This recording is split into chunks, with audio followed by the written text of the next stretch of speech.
Boom. All right. So, hello, Central Coast champions. Super stoked about tonight's team meeting here. Really quickly going through. We're going to start off with the 3-2-1 James Clear newsletter on avoiding frustration, easier paths to a good life, and the power of not reading. So, starting off with idea number one from James Clear, chase your desired lifestyle, not your desired title. People are blinded by status and labels. Once you release the need for a specific title, there's almost an easier path to your preferred style. There's always an easier path to your preferred lifestyle. Then number two, take great care to avoid mistakes when the decision is hard to reverse. But if you make a mistake that is hard to reverse, there is no sense of beating yourself up over about it. Your responsibility is to make the best next choice given your current position. You must always make the most of the situation that you are in. So that having that next play mentality, right? Love the memory of a goldfish. I know that Brandon Brown has talked about that before. But just, being able to kind of forget and go on to the next thing. I think it's also, but when you make mistakes, you always, of course, want to learn from them, right? But not beating yourself up over small mistakes, I think is very, very key. Now, third idea, many frustrations are the result of unspoken expectations. Before you get too annoyed, make sure you are clearly expressing your thoughts. And then the two quotations from famous other people. Animator and cartoonist Walt Kelly reminds us that a lot of hard work is wasted. Having lost sight of our objectives, we've redoubled our efforts. Then quote number two from philosopher Arthur Schopenhauer encourages us to read what is important, not what is popular. The art of not reading is a very important one. It consists in not taking an interest whatever may be engaging the attention of the general public at any particular time. When some political or celestial pamphlet or novel or poem is making a great commission, you should remember that he who writes for fools always finds a large public. A precondition for reading good books is not reading bad ones, for life is short. And then one question for you to reflect on. It is common to think about what you like to accomplish. It is less common to think about what must be discarded to make space for your new endeavors. The time must come from somewhere. What do you need to give up to make space for what you would like to achieve?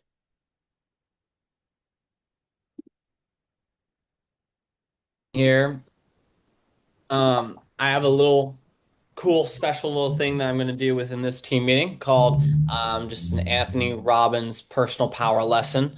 So my dad, when I moved to the Central Coast to start off the office, he gave me these Anthony Robbins, like these old school cassette tapes, which is wild. We in like 2025, I'm listening to cassette tapes, which is freaking crazy.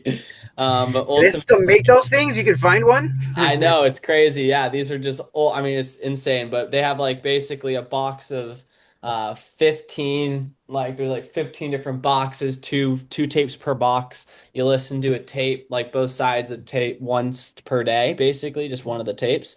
And I am starting to kind of get into a routine of listening to them. When I first moved down here, I listened to one tape, both sides, and then that was it. I didn't go anywhere further from that. So I ended up kind of was just like, I've got this awesome, amazing resource in front of me. I might as well use it. So I went through and I listened the last couple days. I've been listening to some of the tapes and everything, following the schedule, just listening to a tape a day. And it's super convenient because I just realized in my Prius, the old ancient car I'd be driving, I have a cassette tape player in that car. So it's really nice. I can be able to actually use that thing and uh, produces great volume and everything. And then I learned how to work like this Bluetooth cassette player that I can kind of bring around and use my Bluetooth headphones to listen to it if I'm ever on the go. But I have a great lesson that I learned from the second tape in the first box. It's overall just talking about how we as humans, we do things to either avoid pain or gain pleasure. Right. So, overall, when it comes to people making decisions, they're always kind of thinking about, the pain of doing it or the pleasure in doing it. Right. And so people are overall, people are more influenced on follow through by avoiding pain and not in gaining pleasure. And so our reality is whatever we focus on. That was one of the main things I heard him talk about in the tape. Now, we have to understand that not taking action is more painful than just simply doing it, right? Do things through thinking about the pleasure. You will fear about the pleasure. You will fear rather than spire the okay. Do things through thinking about the pleasure of um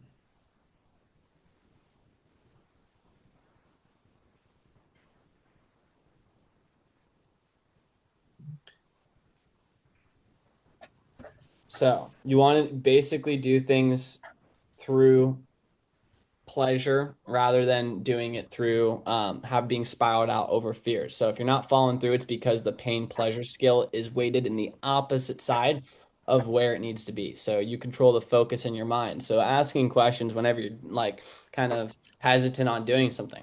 What will be the pain if I don't follow through? Right? That's a great question to kind of ask yourself. Now, um, overall, I'm going to have a little activity here. Small activity. I want you to list down two actions that you know you should take. And then the second thing I want you to do for each of these actions is what the pain is that you associate with them that has kept you from taking these actions. And then the third thing, all the pleasure that you've gotten from not following through on these actions. And then what it will cost you if you don't follow through on these actions. And then all the benefits you will gain by taking action in each of these areas now. Okay. And so I'll give you a moment to go through and do this.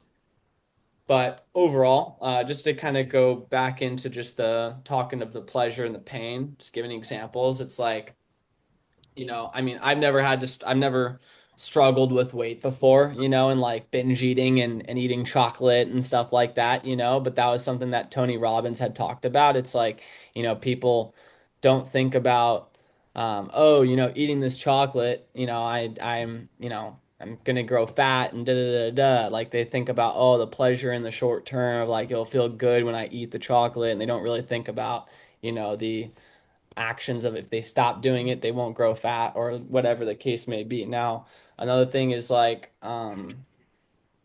opening yourself up to like relationships and stuff like that. Like if you felt pain in the past, so you're not, opening yourself up to relationships, right?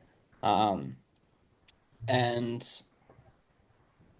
Yeah, so overall, I just think that, there's a lot of people, we'd be thinking a lot about the fears of doing things. And it's like, oh man, like, and also making money. It's like, people honestly are, more scared, more fearful, or they're more satisfied with where they're at rather than they're more fearing of what it's going to take to make that money, right? So it's like they're fearing, oh, it's going to be really hard for me to be able to go through and make more money and have a higher income for myself, right? And then they start thinking, I'm okay with where I'm at right now, right? And then they just start kind of satisfied and they just like talk themselves into just not doing anything, right?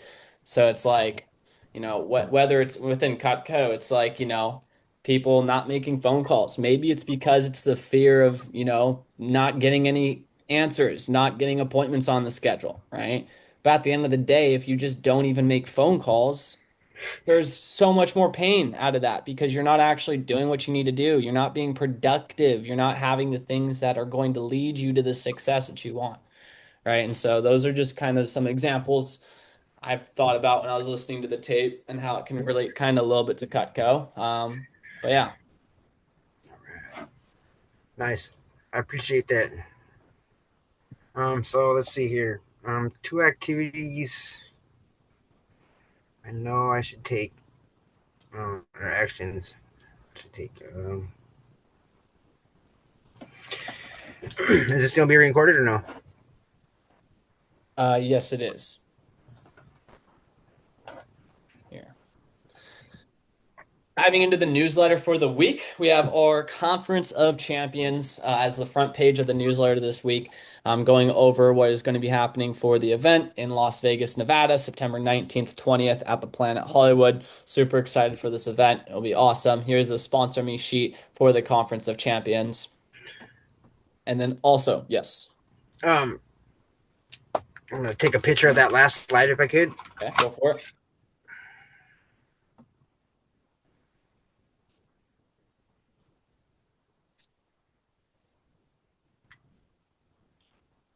Almost got it. Hold on 1 second.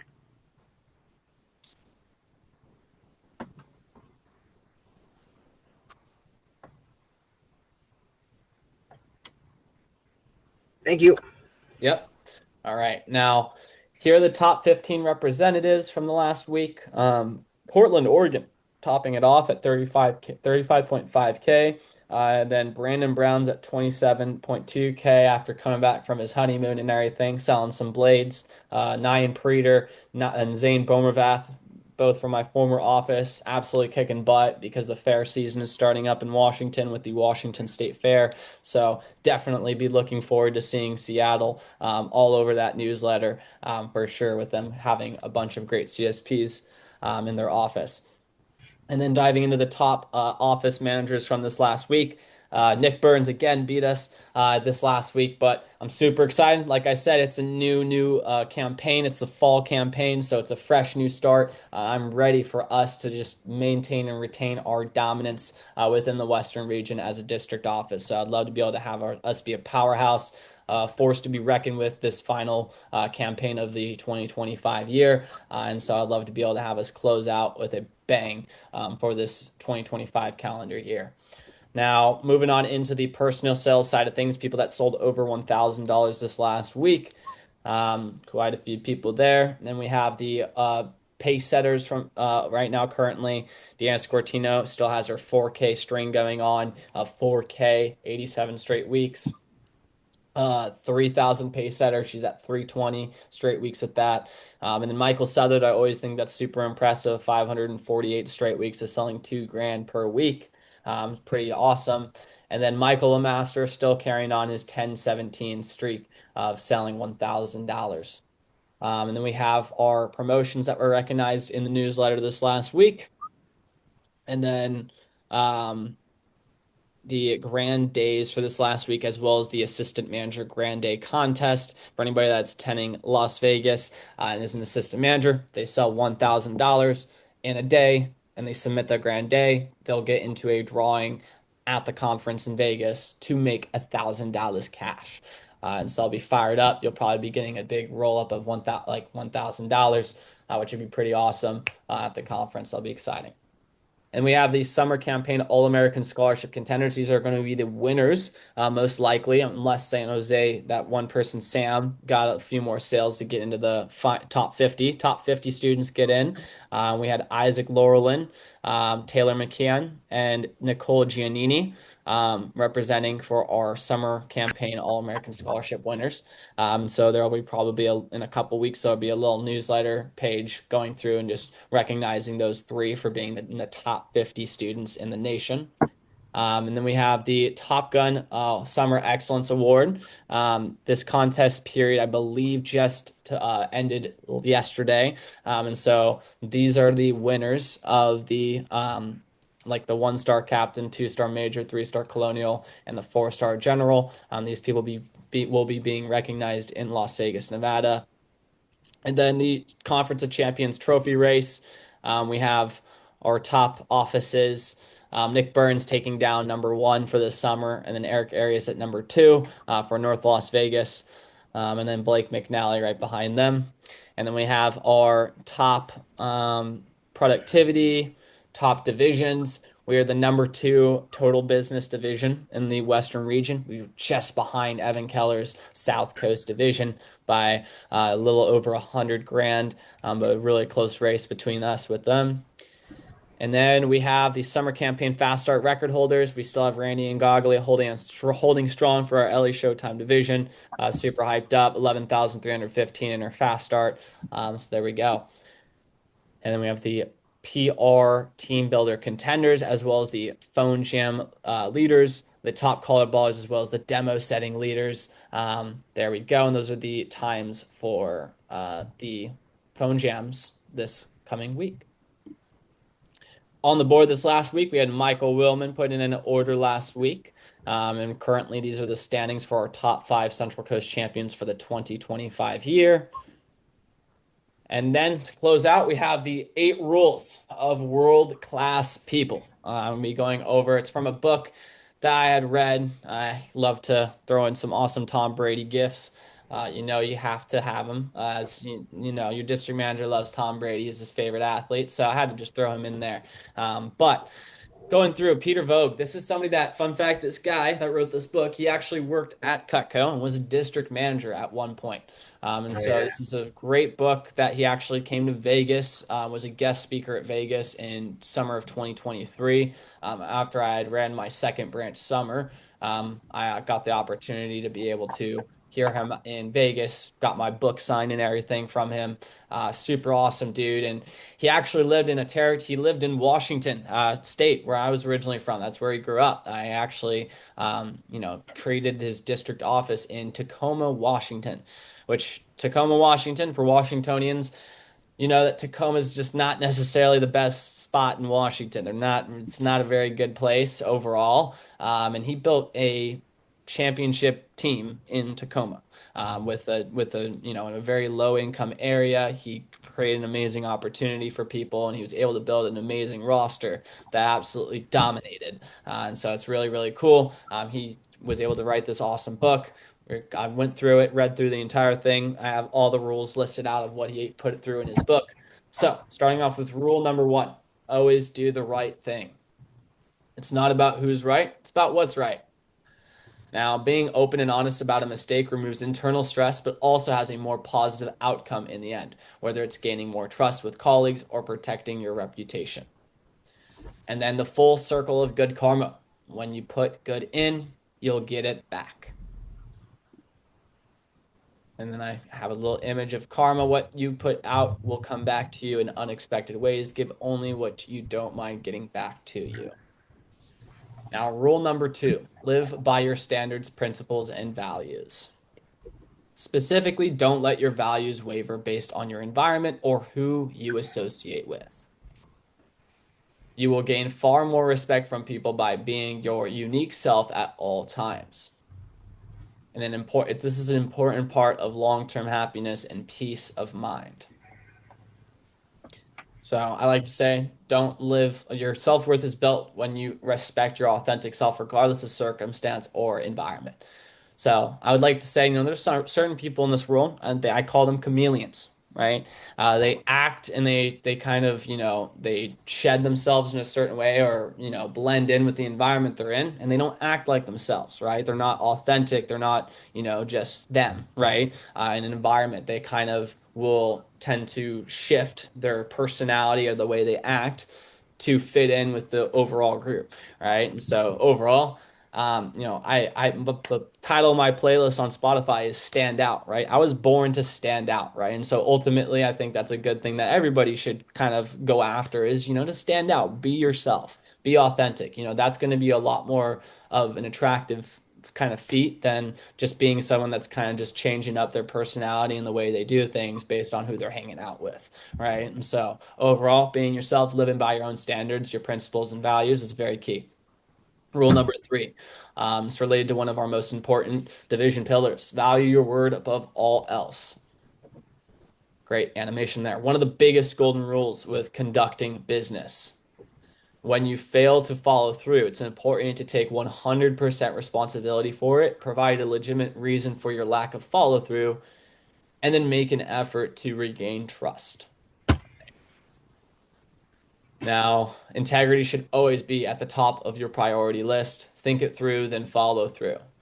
Right? And so my parents always engraved in me when I was growing up that, trust and being to your word is the most important thing in life. It's really hard it's really hard to, it's actually not that hard to build trust, I feel like, ultimately, just by being to your word and doing what you say you're going to do and following through. But when you lose someone's trust, I know that it is extremely hard to be able to regain that trust again. Right? And so overall, making sure that are valuing your word, making sure that you say what you do, you do what you say, right? And not, making promises that you can't keep, right? Now, keep your word. When you say you will do something, you don't do it, you teach yourself, you teach others, including yourself, that you cannot be trusted. Mm. Rule number 4, don't judge others, but rather accept and appreciate. You must treat every person you come in contact with like they are the most important person in the world, because ultimately they are. You will find that making positive judgments about people rather than negative ones will boost your confidence and your self-worth. You must continuously strive to negate your ego and push judgment-fueled insecurities aside. Judge less, observe more, and embrace unique perspectives. All right. So, a couple people they're like leaders within sports that I know, make people on their team better overall are guys like Tom Brady and Magic Johnson, right? Those are two sports athletes, legends, goats that I would say are, the definition of really kind of just being that person that everyone loves on the team. And they are able to boost up everybody by their performance. They're able to make everyone better around them, right? And it's because, I've heard stories of Tom Brady, when he meets new people, when people get drafted to the team, they show up to, OTAs and training camp. He goes up to them and introduces himself and says, "Hi, nice to meet you. I'm Tom." And it's just like that's it's Tom Brady coming up to you and doing that, right? But I would just think if I was a football player, a rookie going into the league, and Tom Brady came up to me in the locker room and was just like, "Hi, I'm Tom." Right? And just introduce himself like that, I would like start flipping out because it's like I would be so starstruck. But ultimately, it's because, he doesn't judge people. He goes up, he really just appreciates everybody and accepts everybody. When they come into the team, he makes sure he goes out of his way and introduces himself. Even though the people that are going on the team obviously know who the hell Tom Brady is, he goes up to them and he still introduces himself, which I think is really authentic. He's accepting people, and people appreciate that, right? It makes him overall stand out because he's interested in others, right? And so ultimately, I think that plays a part. And then also Magic Johnson, he got along with everybody that he played with, right? Like the guy would, people just honestly were drawn to him. And he had a personality where he was just smiling, having a good time. Everyone wanted to be a part of that, right? And he was accepting of everybody, appreciated everybody in the team. He never talked badly about his teammates or anything like that. He always took ownership and, he didn't judge others. So ultimately, those are two great athletes that I think, really kind of embody this rule, being accepting and appreciating everybody. To achieve greatness and success with their field. All right. Now, rule number 5, focus on emotional maturity. You must learn how to recognize your highs and lows and avoid swinging too far to either side. Nothing will make a bigger difference in your attitude, energy, consistency. With a job in sales, there are going to be some highs and lows. Understanding and increasing your emotional intelligence is only going to help you within success inside and outside of the Cutco business. Right? Decisions made from a place of emotions are usually the wrong ones. Right? I always you say, never make a permanent decision based on a temporary emotion. Right? It's a very powerful thing. I feel like a lot of people, I like to say that making like, emotions are like the weather. Right? Um, the people that are emotionally mature understand that, if it's raining, eventually the sun's going to come out, right? They know it's not going to be forever, right? And the people that are emotionally mature, they're going to find a place to keep themselves dry, find an umbrella or a dry spot, and wait until that sun comes back out again, right?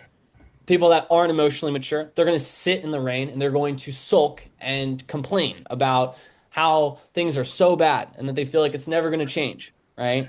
What you think about, you bring about. If you're constantly thinking about the bad things, the bad emotions, you're just going to get more rain, right? And so overall, it's like, be emotionally mature, understand that if you're in a low in life, it's like that's going to eventually, the sun's going to come back out again. If you're feeling down, understand you're going to be happy again. You're going to be up again at some point, right? But understanding, You just got to make sure that you understand emotions are like the weather, right? They're always constantly changing, but understanding that concept of that they're changing and that's not going to be permanent, right? That's a huge thing, and that's going to make you drive better within our business and Cutco and also outside the business. I ultimately think that, Cutco and Vector, it's honestly the absolute best type of job for, a college student or anybody that's, in between the ages of 17 to 23, first starting out, in college. It's the best type of job for them to have because of the fact that they're going to develop their emotional maturity like in the best way possible because this is an up and down business. It's a roller coaster, right? Learning how to ride that roller coaster, enjoy it, and be successful at that, it's really going to drive you. Rule number 6, leave others better than you found them. Make it a habit to leave people in a better state than you found them, happier, healthier, stronger, and wealthier. By putting your efforts towards generosity and giving back, you'll not only experience benefits within your business, but in your life as well. Build people up and make them feel exceptional and never tear them down. And this is just going into the circle of good karma, right? So, one person that I ultimately, I can say within this story, I'm originally from Washington, within Cutco and stuff like that. I started off in the Washington, Alaska division, right? And my division manager was somebody that did not really put forth the effort with his people and his managers and his top development. And so ultimately, I would not get much communication with my division manager, rarely would talk to him. There'd be a couple times or a couple times over the summer that he would come up for a big conference or something like that. And that was like the only time that I saw him. If our team did super, super great and we're the number 2 or number 1 branch in the entire freaking nation, I would get a little text that says, "Great work, Ryan." Like that's all I got, right? And so ultimately, I ultimately, he did not put forth the effort. And then when I came down to the LA division, I got introduced to the man, the myth, the legend, Kevin Donahue. And he ultimately built me up. He saw the results that I put, that summer, in the 2023 summer of my branch. He saw how extraordinary it was. He said that he was keeping track of certain numbers and that his office was competing with my productivity numbers because we were number 1 the entire summer. And then finally he pulled through the last second, got number 1, and I was number 2. But ultimately, he built me up. He made me feel exceptional. And I love to say that, Kevin Donahue embodies this rule because of the fact that, anytime I call Kevin, it makes me feel like $1 million. He's always like, Ryan thing, answers the phone with good energy and gets me excited. He makes me feel like $1 million. And so ultimately, leaving others better than you found them, making them feel happier, more motivated, healthier, whatever the case may be, right? These are all great things. It comes back to you in good karma. Rule number 7, be extremely authentic and genuine. While authenticity isn't exactly a major focus in our social media driven culture, it can be one of the most powerful drivers in creating positive relationships and building trust. It takes a lot of energy to try and be someone you're not, and it often kills self-worth over time. So don't let your actions or words be influenced by the opinions of others. Instead, focus on discovering your unique qualities and perspectives and share them with pride. And rule number 8, protect your reputation. You may not be able to prevent jealous or insecure people from their attempts to tarnish your name, but you can build a solid enough reputation that lies told by others will be revealed for what they are, idiotic and false. Reputation always exceeds money. And then it can take 30 years to build, and just 30 seconds of bad judgment that can tear it all down. That was a quote that Peter Vogt had said within his book. So, got Uncle Sam here for some takeaways. What is the rule that you feel you want to improve on the most? And I'll give us a second to think. Awesome. And that is it for this week's team meeting. So just please make sure that everyone that is watching this video here for the team meeting, make sure that you get your PCs scheduled with me for this week over Zoom. I'll be sending out a Calendly invite shortly after I send and post this video. So please make sure that we get our Zoom PCs scheduled on the schedule. Appreciate it. Hope you guys have a great week.